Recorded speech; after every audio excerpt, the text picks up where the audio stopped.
Assalamualaikum warahmatullahi wabarakatuh. Perkenalkan dulu, saya Alfiah, NIM 251 dari mahasiswa Psikologi Islam IAIN Salatiga.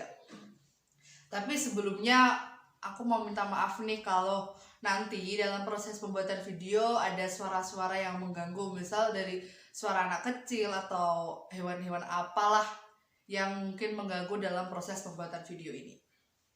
Nah, di sini saya mau membahas sedikit tentang prinsip-prinsip perkembangan. Tapi sebelum kita tahu lebih jauh apa sih prinsip-prinsip perkembangan, gimana sih prinsip-prinsip perkembangan, alangkah baiknya kalau kita tuh tahu dulu dong perkembangan itu apa gitu loh. Nah, perkembangan kalau menurut saya itu sebuah konsep yang cukup rumit dan cukup kompleks karena di dalamnya tuh terdapat banyak banget gitu loh dimensinya. Dan di sini tuh saya mau mengambil definisi perkembangan dari Bapak Sumadi Suryabrata yang beliau itu menegaskan bahwa perkembangan itu adalah perubahan ke arah lebih maju atau ke arah lebih dewasa gitu. Dan secara teknis perkembangan itu sering disebut dengan proses gitu. Nah, perkembangan itu tuh berbeda dengan pertumbuhan walaupun keduanya tuh tidak dapat berdiri sendiri gitu loh. Nah, pertumbuhan itu tuh identik dengan perubahan secara kuantitatif yang mana perubahan tersebut tuh dapat diukur atau secara terstruktur gitu. Misalnya nih, dulu waktu aku umur 1 tahun tuh aku berat badanku 15 kilo nih, dan waktu umur 2 tahun berat badanku naik jadi 20 kilo. Jadi pertumbuhan itu tuh dapat diukur, yang tadinya 15 kilo jadi 20 kilo gitu loh. Oke, kan tadi tuh udah tahu dong perkembangan itu seperti apa gitu. Dan sekarang kita akan masuk ke dalam materi intinya, yaitu tentang prinsip-prinsip perkembangan. Nah, prinsip-prinsip perkembangan itu tuh ada banyak banget versinya, ada banyak banget versinya, ada banyak banget penjelasannya, dari yang prinsip-prinsip perkembangan secara umum maupun prinsip-prinsip perkembangan menurut para ahli gitu. Nah, di sini tuh saya mau menjelaskan prinsip-prinsip perkembangan menurut Dr. Haji Samsul Yusuf gitu.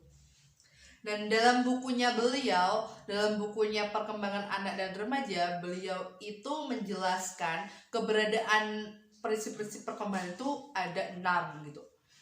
Dan yang pertama itu adalah perkembangan merupakan proses tanpa henti atau proses sepanjang hidup atau sepanjang hayat. Jadi selama manusia itu hidup, selama manusia itu ada, itu manusia itu akan mengalami yang namanya perkembangan. Nah, di sini tuh dijelaskan bahwa perkembangan yang berlanjut terus-menerus, yang berkelanjutan oleh pengalaman atau belajar sepanjang yang mencapai kematangan atau masa tua. Jadi tuh gini, kalau aku tuh nangkepnya gini, selama manusia itu mau belajar, mau menambah pengalaman-pengalaman, dia itu akan mengalami yang namanya perubahan atau perkembangan gitu loh. Misal nih, aku tadinya nggak tahu apa itu YouTube gitu. Aku nggak tahu sama sekali YouTube itu apa. Dan seiring berjalannya waktu, aku punya teman-teman, aku punya gadget, aku punya apalah yang mendukung proses belajarnya aku mengenai YouTube itu. Aku jadi tahu kalau YouTube itu, YouTube itu sebuah konten, atau YouTube itu adalah sebuah wadah untuk membuat video atau ngupload video atau vlog apapun itu gitu. Jadi aku tuh tahu yang tadinya aku nggak tahu YouTube, dan aku belajar apa sih YouTube itu gitu. Aku jadi tahu gitu loh. Pokoknya di sini tuh kalau perkembangan tuh selama manusia itu mau belajar, mau menambah pengalaman-pengalaman, manusia itu akan mengalami yang namanya perubahan atau perkembangan gitu. Dan yang kedua itu adalah semua aspek perkembangan itu saling mempengaruhi. Dan di sini tuh setiap aspek perkembangan individu, baik fisik, intelijensi maupun sosial, satu sama lain itu saling mempengaruhi gitu. Dan yang ketiga adalah perkembangan itu tuh mengikuti pola atau arahan tertentu. Nah, jadi perkembangan yang terjadi secara teratur, mengikuti pola atau arah tertentu, dan setiap perkembangan merupakan hasil perkembangan dari sebelumnya yang menjadi prasyarat bagi perkembangan selanjutnya gitu loh. Gini, kan di sini dijelaskan bahwa perkembangan itu mengikuti pola atau arahan tertentu.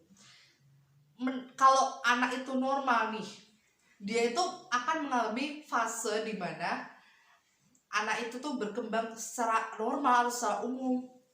Gini, secara gampangnya itu loh, bayi sebelum bayi itu tuh dapat berjalan berlari, otomatis bayi itu tuh akan mengalami fase merangkak dulu nih. Terus kalau udah merangkak itu ada, kalau dalam bahasa Jawa itu andan gitu.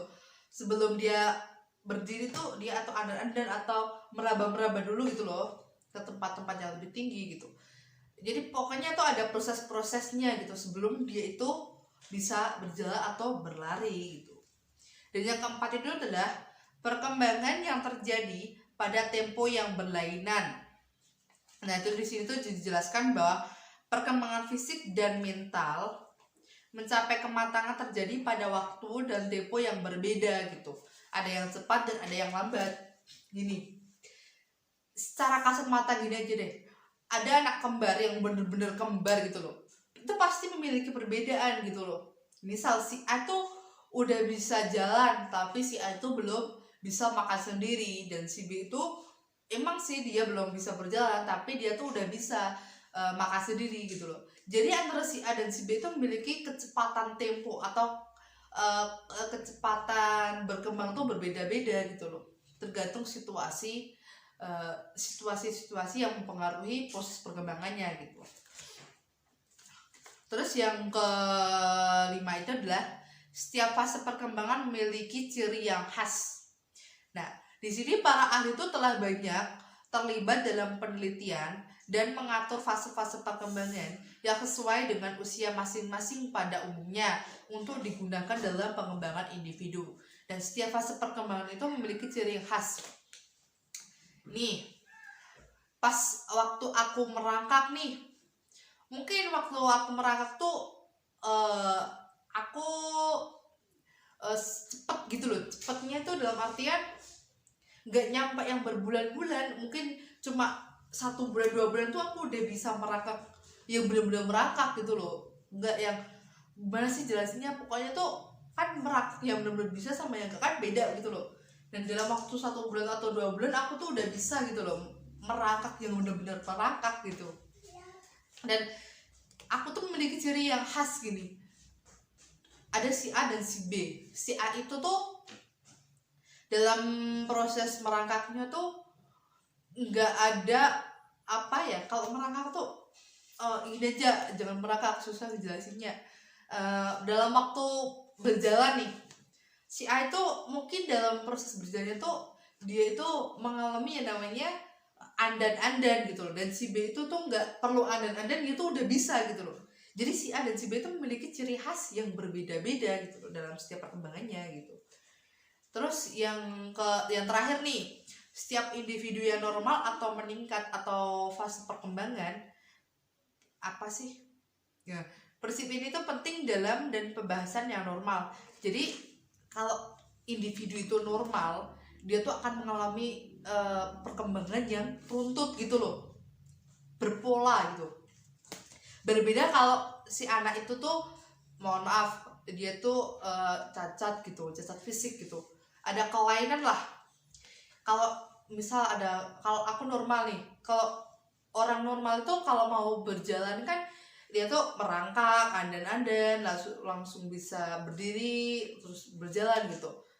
Atau ada tetah, tahu nggak sih tetah itu, sebelum dia berjalan tuh pasti ada tetah gitu. Apa sih tetah? Itulah pokoknya tetah. Dalam bahasa Jawa itu ada yang namanya dengan tetah gitu. Tapi kalau yang memiliki kelainan fisik, misal si anak itu autis atau apa gitu, kan dalam proses perkembangan itu pasti lambat. Walaupun dia bisa nih berjalan, mungkin tuh masih lama banget gitu loh. Ada hambatan-hambatan atau situasi-situasi tertentu yang mengakibatkan si anak itu tuh terhambat perkembangannya gitu.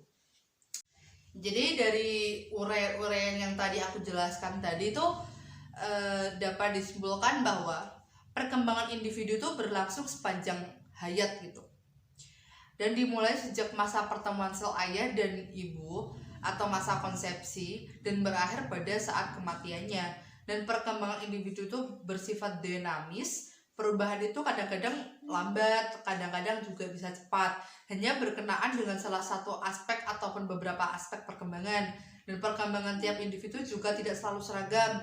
Seseorang tuh berbeda dengan yang lainnya, baik dalam temponya, iramanya maupun kualitasnya gitu. Jadi dalam prinsip-prinsip perkembangan itu ada 6 tadi yang dijelaskan oleh Dr. Haji Samsul Yusuf gitu. Oke, mungkin itu yang dapat saya sampaikan. Kurang lebihnya mohon maaf, dan terima kasih buat kalian semua yang udah nonton video ini, dan semoga apa yang saya jelaskan tadi itu dapat bermanfaat bagi kita semua, dan mohon maaf jika ada kesalahan yang benar-benar nyakitin atau tidak berkenan di hati kalian semua gitu. Dan sekian dari saya, wassalamualaikum warahmatullahi wabarakatuh.